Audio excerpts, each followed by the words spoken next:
Welcome to Clash of Health. Thanks for being here today. If you're new to the channel, I appreciate you.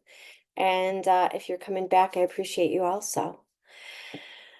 It's been really interesting, all the emotions that have come through since the hurricane and just reflections that I've been doing on my life and Asheville and the people who live there and the people who don't live there, and all the love and the um, wraparound care that I felt through the process of um, the experience, not just personally, but in general for the people who are missing and the people who've lost their lives and who's lost their homes or the businesses or have been a part of the cataclysmic changes that the Blue Ridge Mountains have experienced and the towns that surround the Blue Ridge. And I just wanted to, I guess, muse is a good word about about. And so I've received emails and texts and this and that from so many people, and the the amount of love that has poured into um, the situation is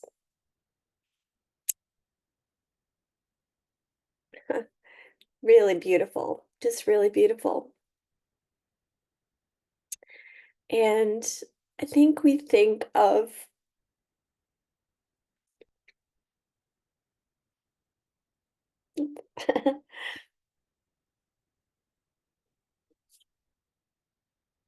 oh, it's hard to do this. I should pause this. I think we think of town sometimes as just a thoroughfare for our lives.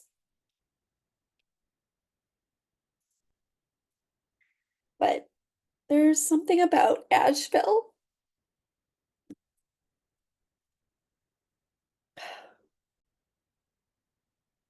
There's something about Asheville that is animate. It's I think everything is animate to a certain extent, but there's something about the Blue Ridge Mountains and the French Broad River and the nature that is especially potent. And some people call it a vortex where, it calls you in. And I've told people it either calls you in or it spits you out. I mean, there's just really no in between in Asheville. And you see it in the people. You see the best of the best, and sometimes, unfortunately, you see the worst of the worst. It really is very uh, sure of itself. Let's just say it's sure of itself, and it makes sure that the people are sure of themselves. Um, what's really interesting is when I first moved to Asheville 13 years ago, I went to a yoga class to really kind of anchor myself when I moved through the practice of yoga and the community of yoga. And one of the teachers um, was teaching, and afterwards I introduced myself and I said, Asheville just drew me in. I was just so excited that I thought I was unique. Like it just called me in. And he smiled and he said, Yep, everybody says that. Everyone has the same story. And over the 13 years, I heard that more and more. I used to live in downtown West Asheville near Sunny Point Cafe, which is kind of a hot spot, especially for tourists. And I would walk, my dog by Sunny Point, and so often I'd see people waiting, and they would just be so bright-eyed and innocent, and they'd say they're visiting. One lady passed me, and she was visiting, but they were going to move here, and I ended up working collaboratively with her. She was a therapist, and we referred patients back and forth. But the day I ran into her, she said the same thing, that she was called there. And with this storm and the way it's affected people who either have lived there a long time or people who've just moved there, I feel the same heartbreak regardless. And you'd think it would be more poignant for people who've been there a long time. But what I've seen, from texts and emails and things like that, which, I eventually have been able to get, is the same heartbreak, the same poignancy. Um, I think in some ways, for people who've been there a while, it's almost like a chronic ache where you know her, you know the Blue Ridge, and you feel the pain that she's endured and the process that you go through and she goes through as you live there. And it's not that it is, I'm not minimizing the hurricane or the impact, but there's just some kind of resiliency, I think, that people who've lived there for a while experience, because when you move there, it is a process. And if people are bright-eyed and bushy-tailed and they've just been b- blindsided basically by the situation, there's more of an acuity, I think, um, that maybe someone who's been there for a while doesn't experience, because of the inner knowing of what it takes to live there and the spiritual initiations you go through when you live in Asheville. And yeah, so that's one of my takeaways. Yeah, so that's basically what I wanted to say. I'm going to put in the notes. There's a guy named Mike Figura who is a realtor in Asheville. And I actually met Mike 13 years ago at a party in my neighborhood. I think yeah, he lived right near across the street. And he actually helped me with my home sale from West Asheville to a little bit outside of West Asheville. And his mom, Judy, is a therapist, or she might be retired now. I've kind of lost touch with her over the last couple of years since I have segued out of my own practice. And anyway, Mike's a remarkable guy. Judy is incredible. And Mike put together a how-to if you want to donate, and it's quite mindful. Um, so I will put that in the video notes. Um, I don't know if there was anything else I wanted to say before ending this video. And, just one of the things I want to say is thank you. Thank you. Um, thank you for all the people who don't live in Asheville, for all your love, compassion, concern, not only personally, but for the town and for the area and the people who are suffering.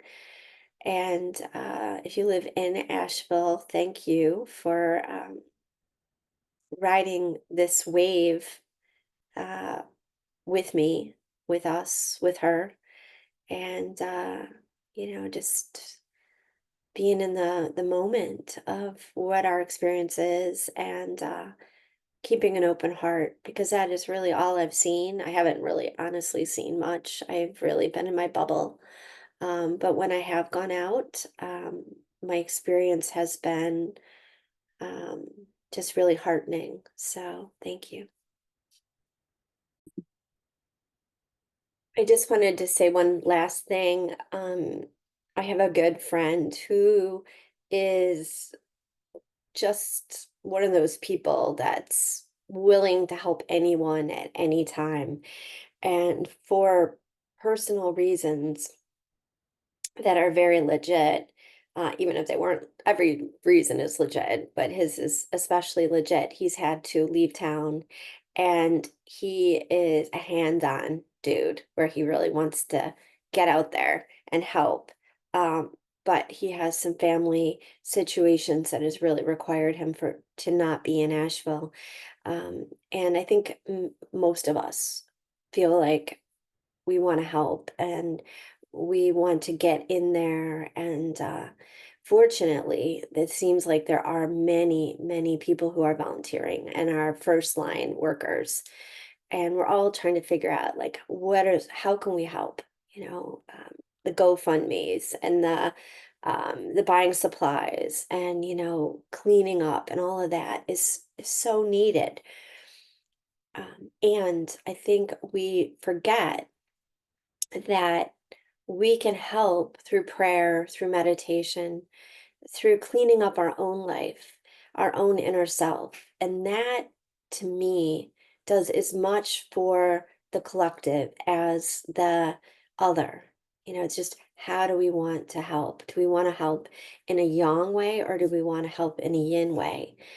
And disasters really are nature and God's way, regardless of like how this situation came about. God always has, in my opinion, the final answer. And if it's not meant to happen, even if man intervenes, which who knows if that was the case. I know there are some theories out there, and I'm not going to get into that right now.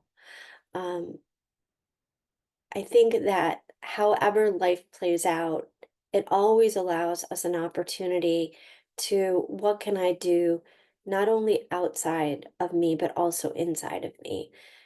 How can I clean up my ancestry? How can I clean up my personal life? How can I clean up my yard, my inner yard, my garden, so that I can be a light worker? And it's said that for each person who becomes enlightened, it affects millions of people. So to just work on that ascension of increasing our soul's vibration, and I know that sounds woo, but I really believe it to be true. Woo true. Does a lot. So being kind, being forgiving, learning to grapple with forgiveness, that hot poker that we hold, that we don't want to necessarily drop, but we don't want to hold on to it so much that it burns us up. So just really kind of like that dance of the hot poker of forgiveness is crucial. Um, there was a prompt and part of Liz Gilbert Substacked group, and there was a prompt on our parents. And yeah, I didn't know what to say about my parents, you know? Like, how do you describe, I felt like, how do I describe my parents? You can describe it in so many different ways. Like you have this elephant, and you're in the dark and you're touching the elephant at different spots. And I have four siblings, and I'm sure each of us would have commonalities about our parents, but also very unique and different stories about our parents. And the more I go down this spiritual path and I think about my parents, I'm like, who are they? Is my father a bodhisattva? Has he come in to teach me things through contrast? And so I channeled my parents, and I'm going to put the channel in the notes. But what came to me is like they're the tree, and the tree might be bruised and broken, and branches missing, and leaves on the ground. And I'm the fruit, and the fruit is the byproduct of the fruiting tree. And yeah, I can't even really describe what came through the channel message. I'm going to just put it in the notes. But what came to me is the fruit is not separate from the tree. There's that saying that the fruit doesn't fall far from the tree. So in the fruiting and then the reseeding, can we strengthen the tree? And can we decide the taste of our fruit? You know, is it bittersweet? Is it bitter? Is it sweet? Was it plucked too soon? Did it stay on too long? I don't know. I could go down a rabbit hole right now with the mental, but yeah, I'll just put it in the notes. And I think this segues back to we're all here to not only help ourselves, our ancestry, but also the collective.